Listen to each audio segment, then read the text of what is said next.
যখন দেখবেন আপনার মনটা বেশি পাথর জমে আছে মনে,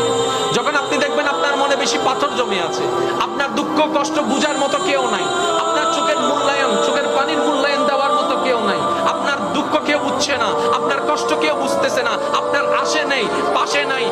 নাই কেউ নাই, আপনি যখন খুব একা মনে হবে, আপনার দুনিয়ার কষ্ট যখন আপনাকে চেপে ধরবে, আপনি কিচ্ছু করবেন না, শুধু একটা কাজ করবেন, যাই নামাজটা পিছিয়ে ডাইরেক্ট সিজদায় চলে যান, ডাইরেক্ট সিজদায় চলে যান, কপালটাকে ঝুঁকাই দেন, নাকটাকে ঝুঁকাই দেন, হাতটাকে ঝুঁকাই দেন, নিজের অস্তিত্ব বিলীন করে দেন, চোখটা বন্ধ করে সিজদার মধ্যে চলে যান। আল্লাহর ওয়াস্তে করে বলছি, কিচ্ছু পড়া লাগবে না, শুধু সিজদার মধ্যে পড়তে থাকেন, সিজদায় পড়ে থাকেন, কান্না করতে থাকেন, ওনাকে বুঝান যিনি আপনি না বললেও সবকিছু বুঝে, ওই রবকে জানান যিনি আপনি না জানালেও সবকিছু জানে। দুনিয়ার মানুষ তো আজকে বললে কালকে চুপ উল্টাই ফেলে, ব্ল্যাকমেইল করতে শুরু করে, রব তো সবকিছু জানার পরও দোষ গোপন করে রেখেছে। ওই রবের দরবারে সবকিছু বলতে থাকেন, 1টা মিনিট, 2টা মিনিট, 3টা মিনিট, দেখবেন আপনার সমস্যা তখন সমাধান না হলো অন্তরে এমন একটা শান্তি লাগবে যেটা আপনার পৃথিবীর কোথাও কোনো খুঁজে পাবে